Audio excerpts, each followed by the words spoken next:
Welcome to Mission Evolution Radio Show with Gwilda Wiyaka, bringing together today's leading experts to uncover ever-deepening spiritual truths and the latest scientific developments in support of the evolution of humankind. For more information on Mission Evolution Radio with Gwilda Wiyaka, visit www.missionevolution.org. And now, here's the host of Mission Evolution, Miss Gwilda Wiyaka. There's no denying it.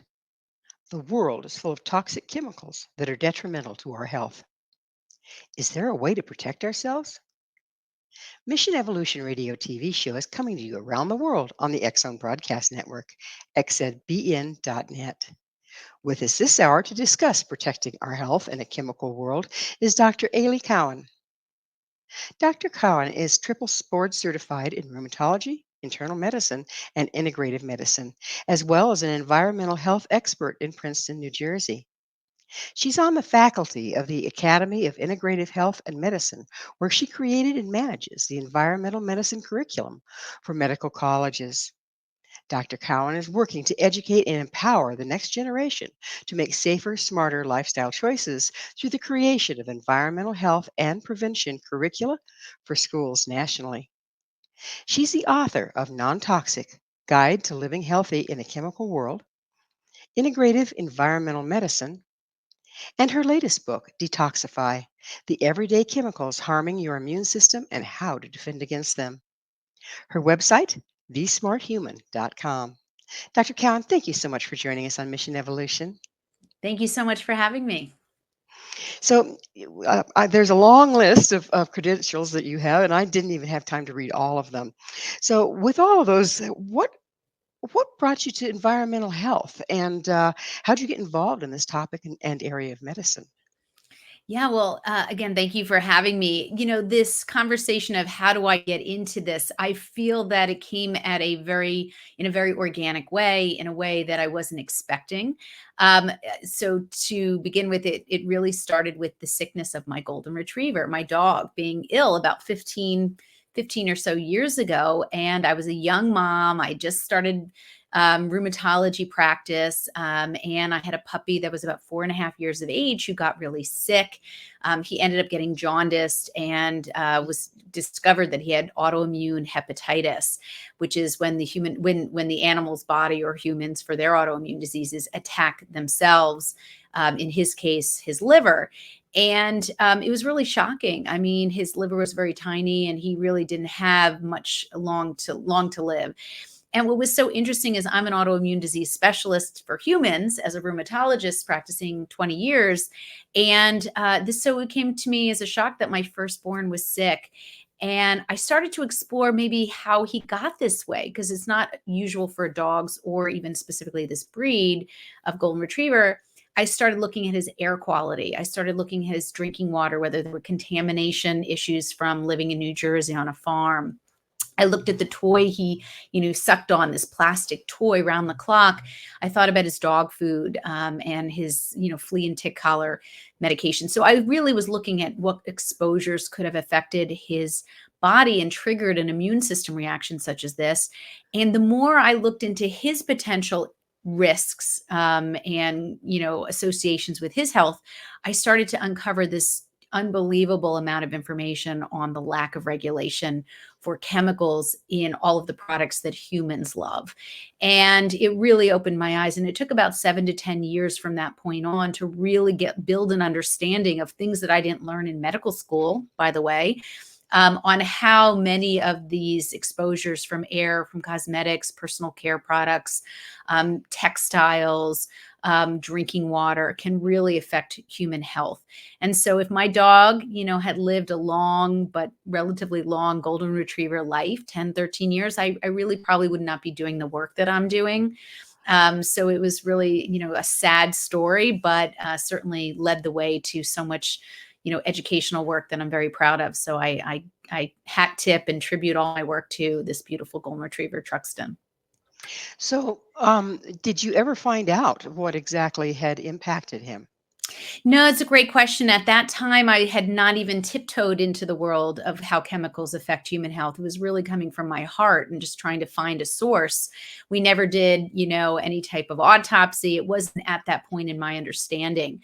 But now, having gone through almost 15, almost 20 years of research for textbooks and creating curriculum for programs, I have now come to understand that what likely had something to do with his immune system disorder, his triggering, was likely to be perhaps the constant sucking on a plastic toy, round the clock mucous membrane exposure, and the potential risk of those chemicals.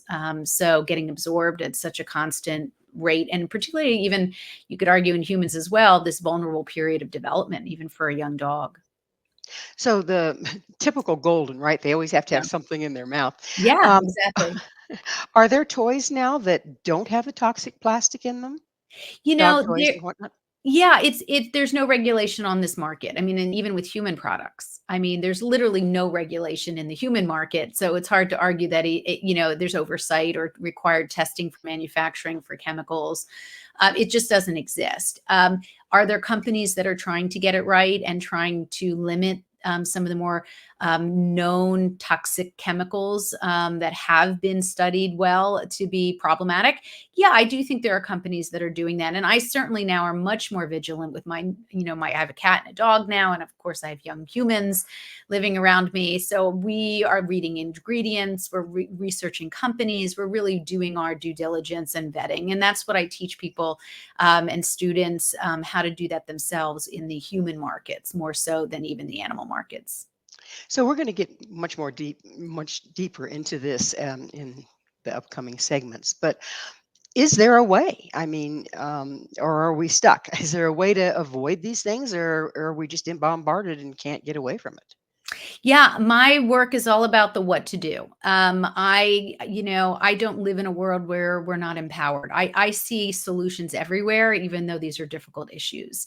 And not only do I see solutions, I research the solutions. So I understand studies that when, say for instance, a family or a group of people are put on USDA organic diets, whether or not that actually lowers their exposures and their body burden of those pesticide chemicals that are linked to health conditions. Does it mean that they're going to change their personal risk of developing diseases that are associated with those pesticides that they now removed? Not entirely, because whether we develop any illness is a dance between our genetics and our lifestyle and our exposures. But what I try to kind of let people understand is that we have control over our lifestyle and the exposures to a large degree that affect our bodies, that get into us through skin, through ingestion, through inhalation, through intravaginal exposures with feminine care products. And so if we can control two out of those three things, and we can't necessarily change our genetics, like you can't change your in-laws, this is how you feel empowered, because there are really excellent studies showing that removal or not even bringing some of these chemicals into our homes, which make their way into our bodies, we are lowering the risk of developing a whole host of health conditions. I know. I was as I was preparing our episode together. What came to my mind was my little sister, who's 12 years younger than I am. My mother fed her with those colored plastic bottles Mhm. and the rubber nipples, and this was clear back in the 60s. Um, and I wonder what impact that has, and have they looked into that at this point for our children today? Well, I can assure you that plastic baby bottles, since 2012, due to the work of my co-author Frederick von Saal for two textbooks, he helped get that removed. Bisphenol A, which is one particular chemical, one phenol chemical that was associated with hormone changes, hormone disruption. We call them endocrine disrupting chemicals. And BPA, many people might have heard of that before, was implicated in causing, or I should say, associated with a lot of changes in hormone messaging. And that is why it was taken out of plastic baby bottles in the United States that are manufactured structure here. That being said, there are a variety of other what we call regrettable substitutions, which are chemicals that were created to take the place of BPA's function and ease of use. So there's BPS, BPF, and a variety of other bisphenols that are allowed to be in a lot of plastics. So even though you're describing the 1960s, I'll tell you, not much has changed in terms of the potential risk because, again, there's no required safety testing for toxicity, particularly in vulnerable populations like infants, right, who have immature detoxification systems and are still growing and have brain development, body development. But there's really very little to no regulation. And so the solution, which I'm always looking for solutions, is that we can now use glass bottles, which are really available everywhere. And, I have my own regrets. When my kids were little, we had the drop-in plastic containers into plastic bottles. So, you could get away with these like squishy plastic drop-ins. I didn't know better. And when you don't know better, you can't always do better. So I don't look back with regret. I look back with empowerment. I mean, forward with empowerment. And I think that that's the way we should kind of keep giving ourselves this, positive reinforcement for good change. But again, there's very little that's regulated. So it's more about empowering the individual. And I've always said that we have to do this now. We have no time to wait. And here are the instructions on how to do these very simple changes. Well, it sounds very empowering because I know a lot of us feel like we're victim of circumstance here. It is time for us to take a station break. Dr. Cowan and I will return very shortly, so don't you go away. This is Mission Evolution, www.missionevolution.org.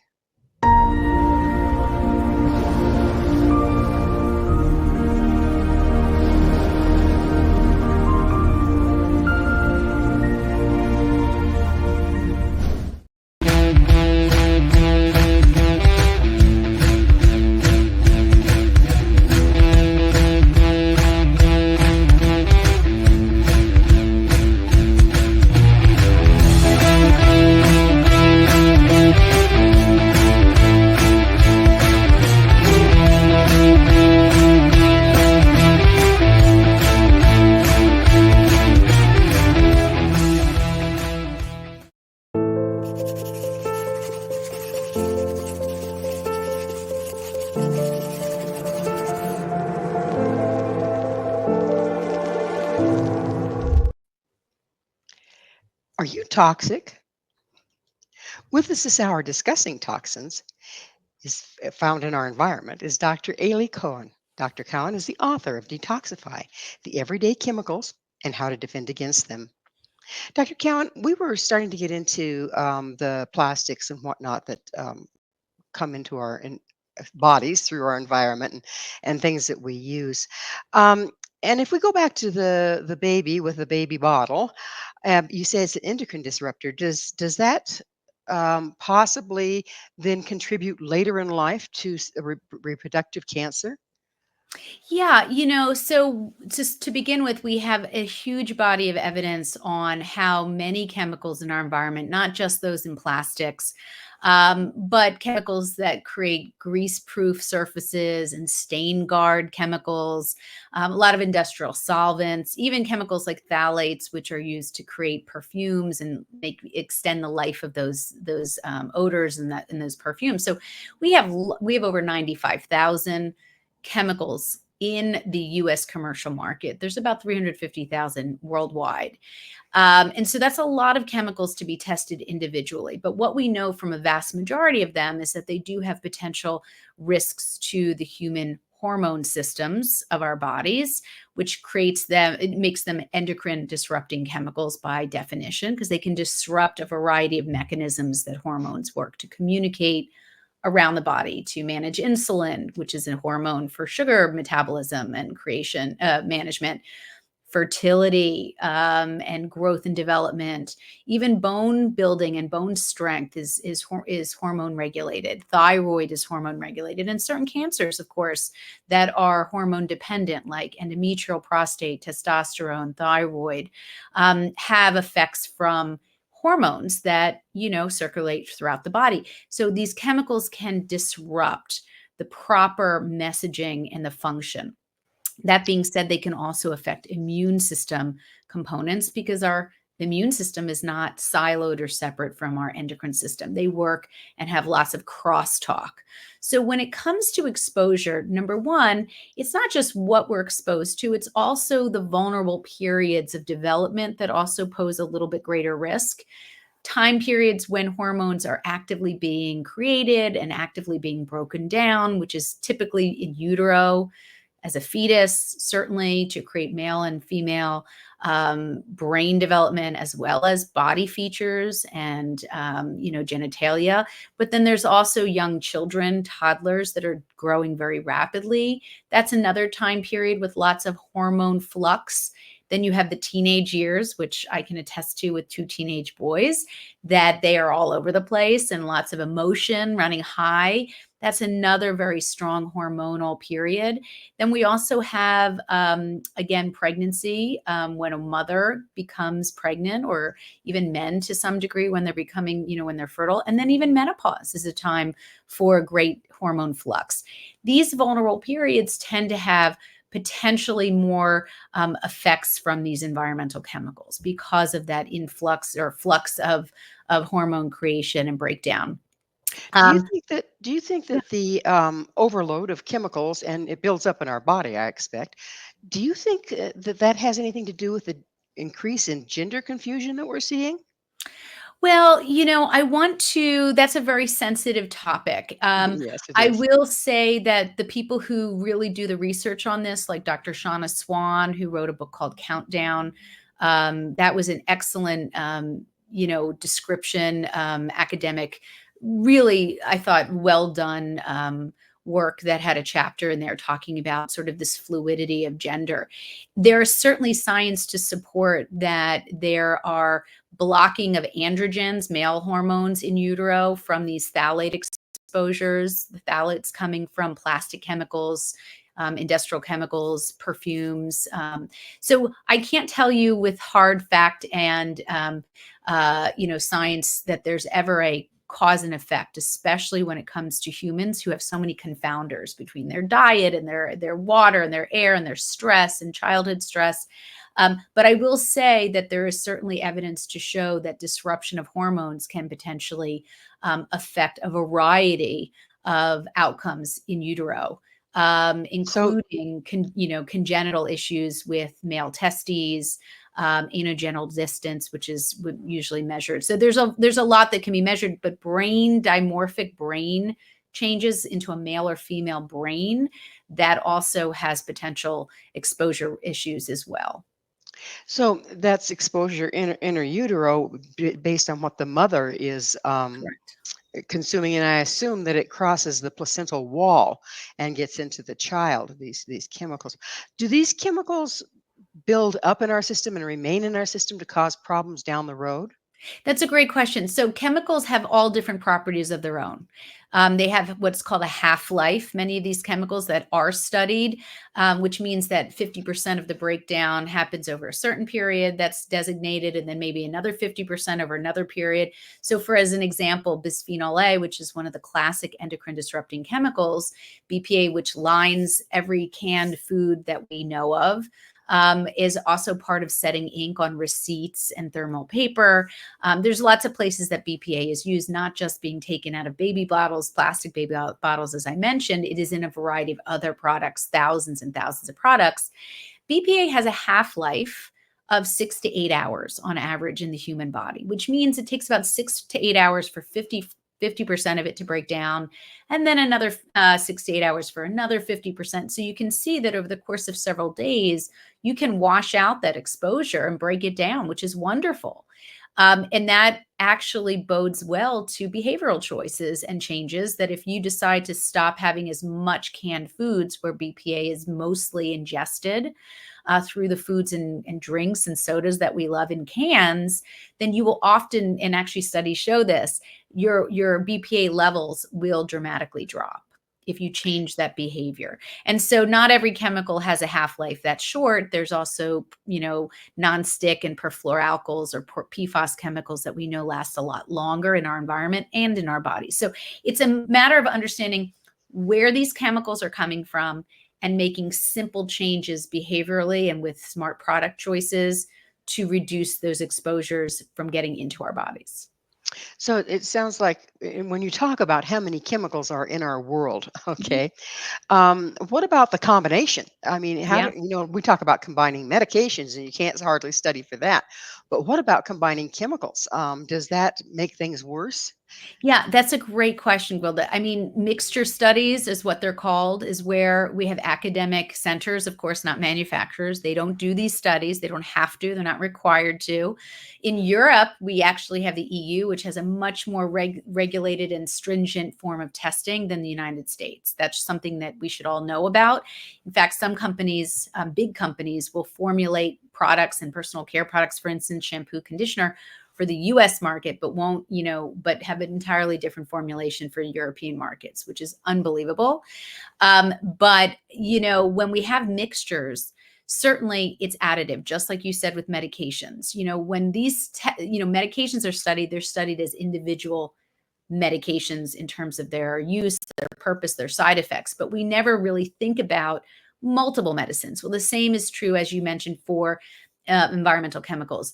It just adds more weight to the behavioral changes because the more, easy swaps to make, the less likely those mixtures will, be in our bodies and potentially could synergize to cause more problems. That's for sure. So I have to go backwards a little bit. You're saying how some of the personal care products will make a formula for the United States, and then they'll make a totally different formula for Europe. Why? Why don't they just make the better formula for the US as well? It's a great question. It has a lot to do with cost and markets that are already, why change something if they don't have to put the money into doing so? I mean, really, money speaks, right? So if there was regulatory oversight and requirements, that would be something that these companies would have to reformulate.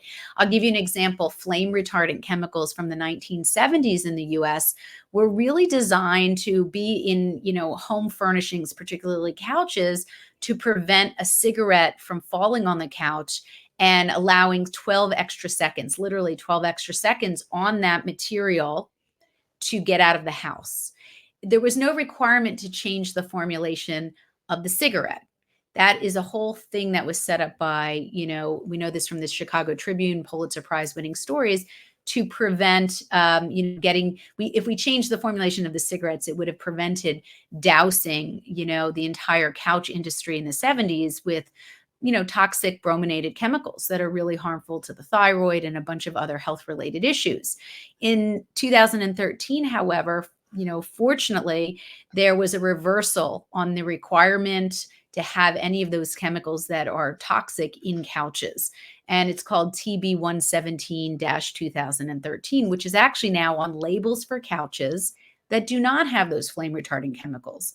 So we had a reversal. It was voluntary by the manufacturing companies of these couches. And it has taken effect because the market has asked for it, that people are well aware from the great reporting. And so therefore, even though it wasn't required, it has been moving the market towards flame retardant free furniture.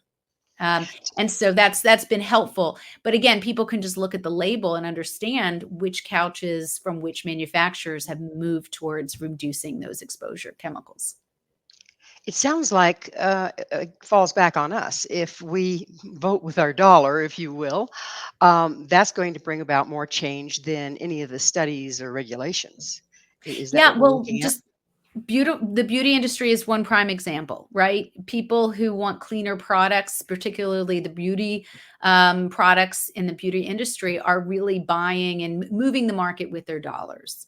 In other words, the tipping point of understanding that chemicals do potentially cause health issues has made people more conscientious. And I will say, having practiced medicine and still practicing medicine, that because we're getting sicker, because we There's have that. an epidemic, and I can speak to the literature on this as well as my clinical practice, we have an epidemic of health Well, conditions, chronic we're health conditions. we're going to have to pick up on that epidemic on the other Yeah, side of a station sure. identifier.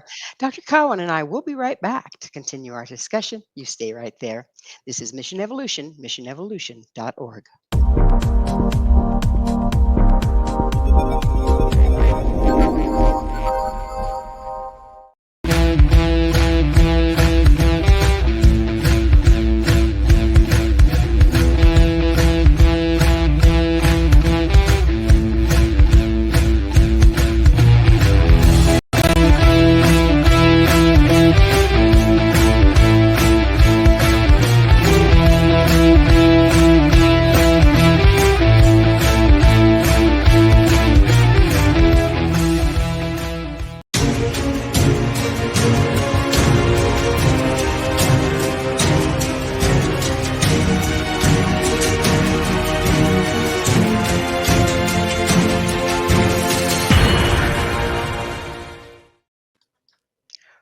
are so many people sick? This is Mission Evolution, missionevolution.org. With us discussing toxic chemicals and human health is Dr. Aly Cohen. Her website, thesmarthuman.com. Dr. Cowan, we were just, as we came in, leaving the last segment, you had started talking about people are getting sicker. And, it's kind of hard not to look around you and see that that's the case. I mean, even if you just look at the physical condition of our youth, it's like obesity and the dull eye look and all this. And I think back to the elders.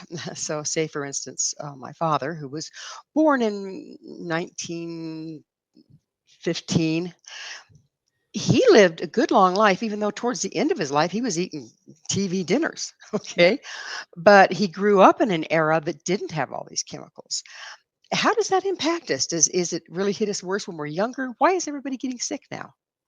Yeah, we're starting at a much younger age with chemicals that, say, your father didn't experience until later in life when his genetics, so to speak, were sort of laid down and his future risk of health conditions was laid down. We understand now that in utero exposures, believe it or not, can have effects lifelong in terms of their health risks. And we can also now say that generations beyond an exposure can actually be affected almost genetically to some degree.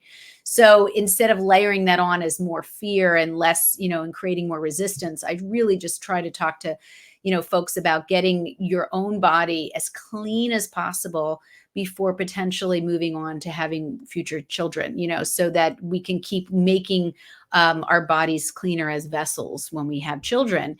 The So I idea, want yeah. I want to back up just a little bit to something that you said.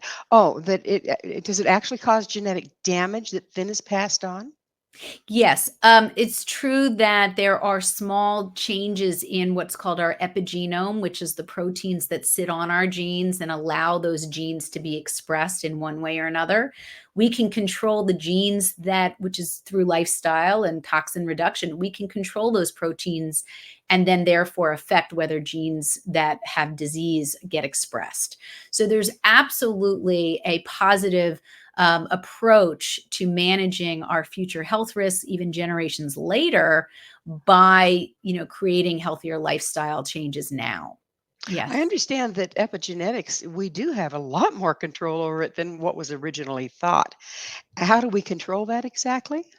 So we know from specific studies, I'll give you an example of, green leafy vegetables, which have folic acid or vitamin B9. We know that that particular substance, that vitamin, that nutrient is actually able to offset some of the exposure related epigenetic changes from BPA.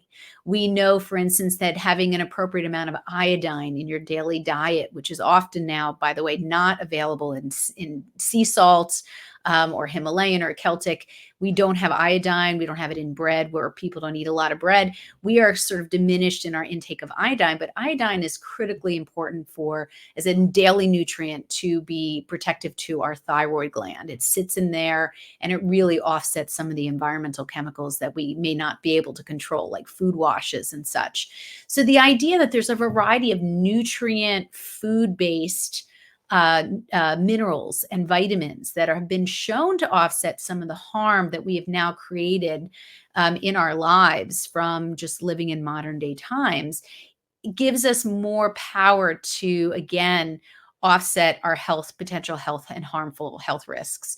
So I'm really encouraging people to, consider organic, at least in the United States. The USDA organic system, although not perfect, is really the only system we have that mitigates exposures through pesticides and fertilizer chemicals and genetically modified ingredients, artificial colors, preservatives, flavorings. And now we have organic frozen foods that not only have the benefit of reduced exposures through chemicals in food we eat, but when food is flash frozen, it actually maintains all of its nutrient value. Instead of traveling in a food system that could take days, weeks, or months to get to your supermarket, or potentially, has, is frozen at low temperature and such. So the idea is that you get a win-win when you have frozen USDA organics, as long as you switch out of plastic and put it into glass and stainless steel for heating, not steam bags, which are, again, adding more potential plastic chemicals to the food that's cooking inside. What about if you're already sick? Okay. And that's when most people start to pay attention. Okay, I'm already sick. I've got a cancer diagnosis. I've got a Hashimoto's diagnosis for my thyroid, etc. What steps are there steps that we can take that will turn it around? Absolutely. And having worked in this area for 20 years as an integrative medicine physician, as a rheumatologist, and understanding the values of medications as well, and now understanding the environmental health components, there's no doubt that when we change our lifestyle, which includes removing many of those chemicals that trigger the immune system, because they're not just hormone sensitive chemicals, they are immune system effects. Our immune system cells, the primitive, ancient anthropologic cells, that have kept us beautifully healthy through infection and a variety of reasons we need that immune system to work so nicely, have receptors for hormones. So we know that there's interconnection because the chemicals that act like hormones can stimulate the immune system. So the long story short is that no matter how their effects on the human body, we want to start by going upstream to removing them from our bodies to reduce the potential for disease flares in rheumatoid and lupus, Crohn's, multiple sclerosis. We now know that when you fix some of that exposure issue, including, the gut microbiome work, and preventing the gut from being exposed through diet and drinking water, you are actually making your immune system stronger. And when that strong immune system is healthier, you will have less flares. So for those who are sick, and I obviously deal with people who have known diagnoses and are managing their chronic illness, there is no doubt that a reduction in symptoms can occur from making lifestyle changes to get these immune and hormone triggers out of our bodies. Can that also add to longevity, regardless of what your diagnosis is? Well, longevity to me is really a matter of quality of life as well. Of And course. when you're living longer but living sicker, I'm not sure if that's as much value as living, reasonable but living strong. I mean, I guess it's all a matter of how you perceive life. We want to live with less illness, less visits to doctors, less medications that they themselves may be helpful for the diseases they were designed for, but also potentially have side effect risks. So the idea is to, definitely work towards, cleaning up our bodies from every sort of exposure that's unnecessary or not required. As I was mentioning earlier, we're now seeing people at younger ages getting diseases we wouldn't expect. And also those people are also having diseases that have, they have no family history. So Hmm. we know Right. that there is this kind of, exposure, certainly an exposure related risk to this problem. And, we've been living on this planet for millions of years. It's only been about 100 years since we've had these 95,000 chemicals in our lives. And Just that's a about the very, time just yeah. about the time men decided that they had a better idea, right? Or Yeah, people listen, decided, yeah. out of So the starting gate, we think we have good ideas, but we don't necessarily see the future and how these are going to play out. many docs that I've had on the show tend to talk about inflammation and its part in disease. How much do chemicals play with inflammation? And if so, what's the operating system there? Yeah, this is the source of a lot of my new research. Essentially, many of the chemicals that were deemed endocrine disruptors are also, again, relating to immune effects. And we are seeing this with, say, for instance, the PFAS chemicals, which there are now over 15,000 of those chemicals. They're also called forever chemicals because they are very hard to break down because of their structure. We know that, for instance, that group of chemicals reduces the ability of the human body to respond to vaccines and build an immune response.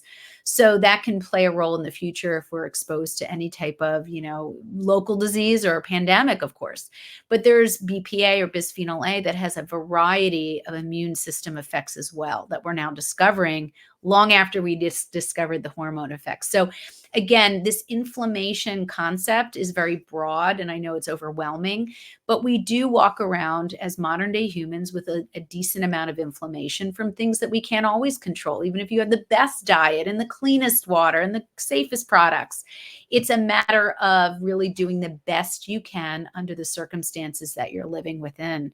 And I think that's really important to understand. You can't always be perfect, but the best you can do can also help to reduce inflammation, not just for things that you don't feel and see, like a rash or, acute illness, but also for potential health risks like cancers and development of immune disorders down the line. Is there location specific chemicals? In other words, based on where we live, is it certain things you'd look for where you wouldn't if you lived someplace else?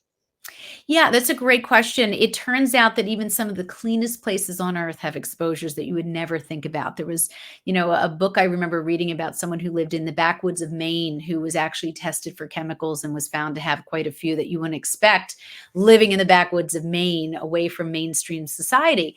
But what it also says is that, even though we're exposed and there's really not any perfect place to live, really the perfection, I shouldn't say perfection, the progress comes from taking the space that you live within and doing much better than perhaps even a place you thought was pristine, and let your guard down. So for instance, in your own home is a wonderful place to start because you have control of that space. You can decide not to bring in cosmetics and personal care products or cleaning products that have chemicals by vetting them on very reasonable websites that do this for a living and are very good at it. And Well, that's what I it's like, is evergreen sites that where, people can really look up information that's literally vetted and evidence-based. well, Um, it is time for us to take yet another station break. Please stay with us as Dr. Cowan and I continue to explore healthy living in a toxic world. This is Mission Evolution, www.missionevolution.org.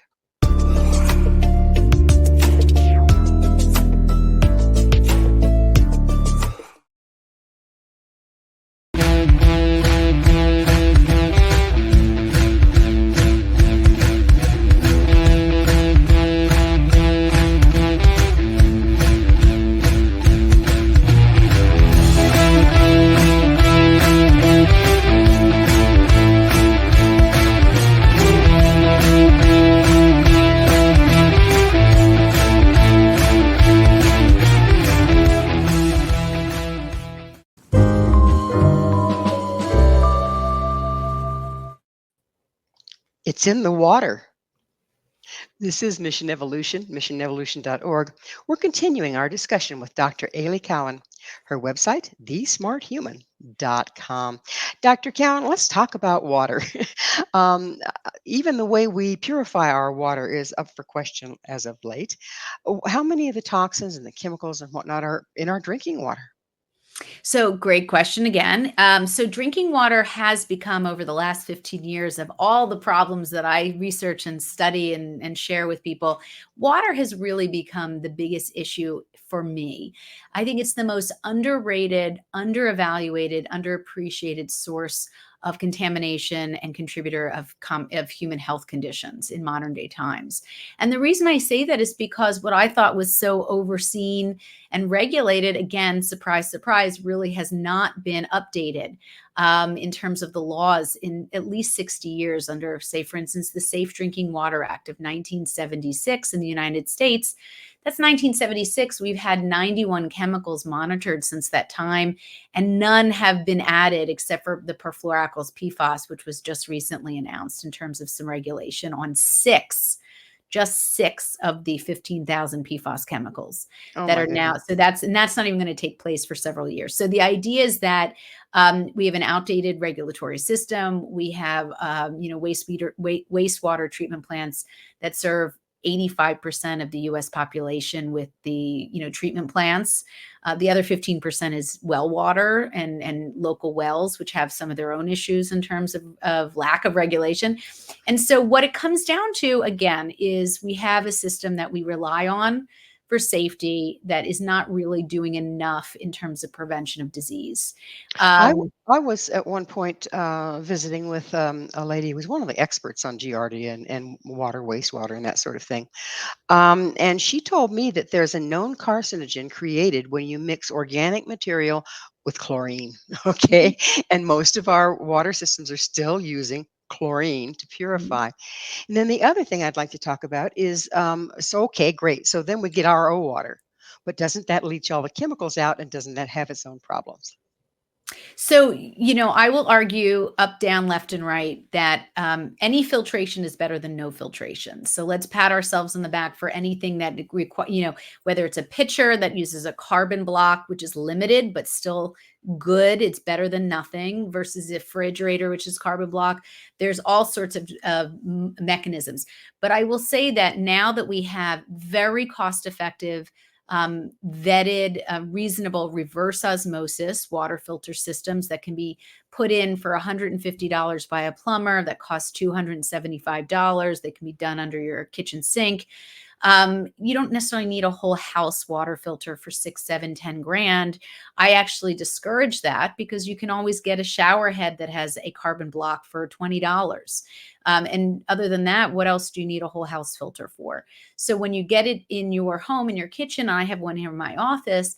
It's really serving for, drinking water, cooking water, and it's remarkably inexpensive now. I will say that my father, who's a nephrologist, who's 85 and still practicing, in the 70s, when dialysis was actually brought to the consumer market for the first time ever, they required reverse osmosis, federally cleaned reverse osmosis water back then, huge tanks, which they still have. We now have cost efficient, non prohibitive systems that can do the same thing in our homes.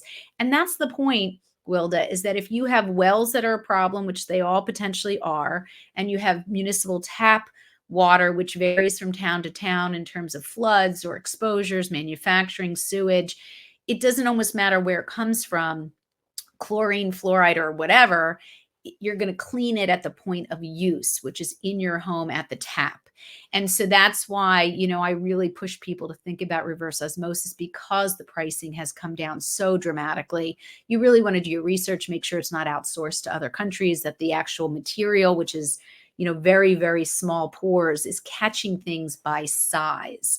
So in the original days of RO, it was to catch infections, right, for dialysis patients who are immune compromised. So it was single-celled organisms like viruses and bacteria. Those are even smaller than the compounds we now use for solvents and industrial chemicals. So we really have the infrastructure to do better with our drinking water at a much lower cost than ever was. So So that's if we do that, okay, again, does it remove the chemicals from our water, and do you suggest supplementing to compensate?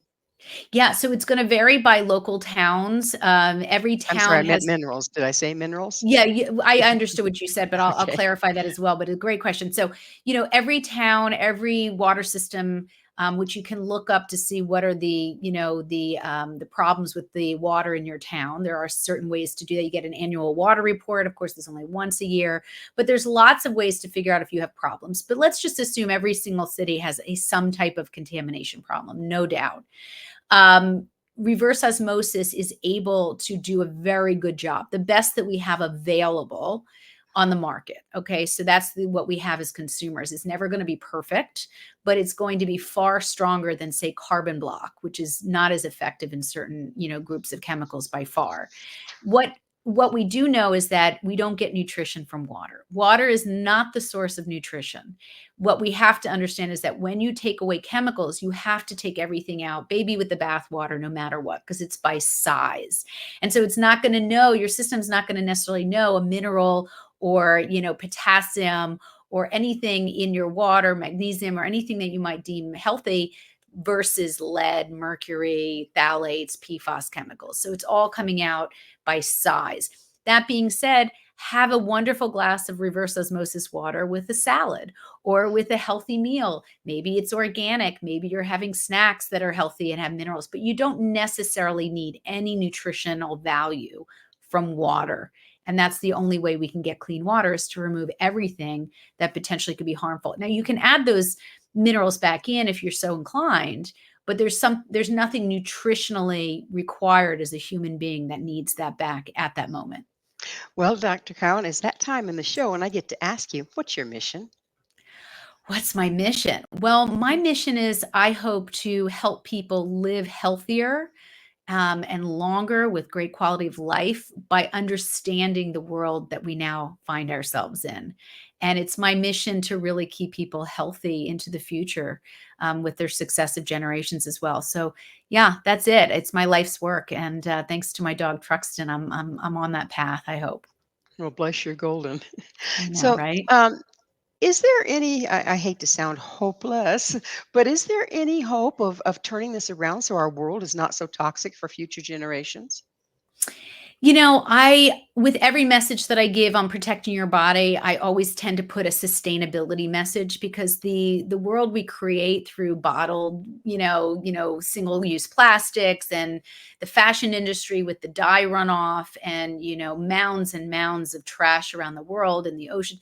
All of this is connected. We are circular in terms of what goes into our water, then comes back into our bodies, and likewise. So, it's not always effective just to go with just human health without thinking about planetary health. I think we have to really understand the interconnections so that we can make dents in both. And it's very possible with the choices that we make, just even carrying your own stainless steel or glass water bottle and filling up at home reduces plastic use into the environment dramatically, but also the microplastics and the chemicals that we may absorb.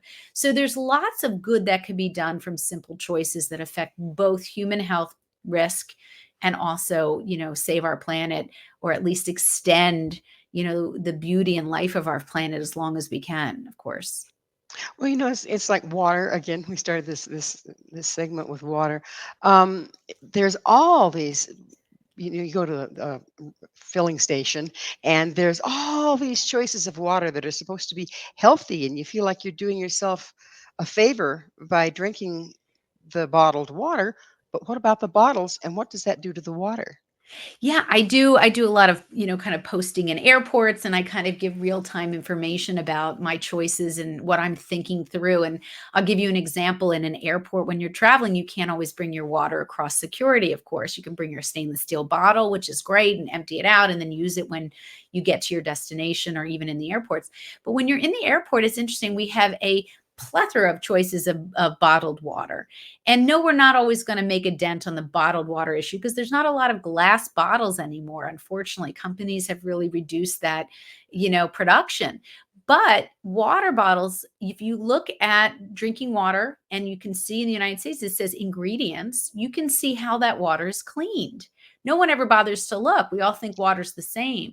But when you see ingredients and it says cleaned by distillation, which is just raising temperature to high levels, that's not necessarily going to keep out chemicals.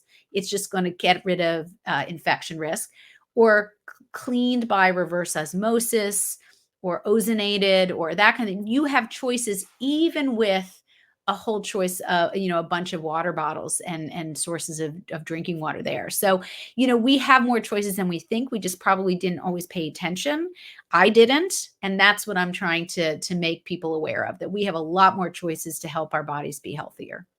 So we have a lot of choices, and what choices we make dictates our future health as well as that of the planet. Correct. Well, unfortunately, we are totally out of time in this show. Dr. Cohen, thank you so much for coming on the show. Oh, it's my pleasure. Thank you so much for having me. Our guest this hour has been Dr. Aly Cohen, the author of Non-Toxic: Guide to Living Healthy in a Chemical World, Integrative Environmental Medicine, and her latest book, Detoxify: The Everyday Chemicals Harming Your Immune System and How to Defend Against Them. To find out more about Dr. Cowan, where you can find her books and all she has to offer, visit her website, thesmarthuman.com. This has been Mission Evolution with Gwilda Wiyaka. For more information or to enjoy our past archived episodes, visit www.missionevolution.org. But please be sure to join us right here next time. This mission will continue, bringing information, resources, and support to our rapidly evolving world.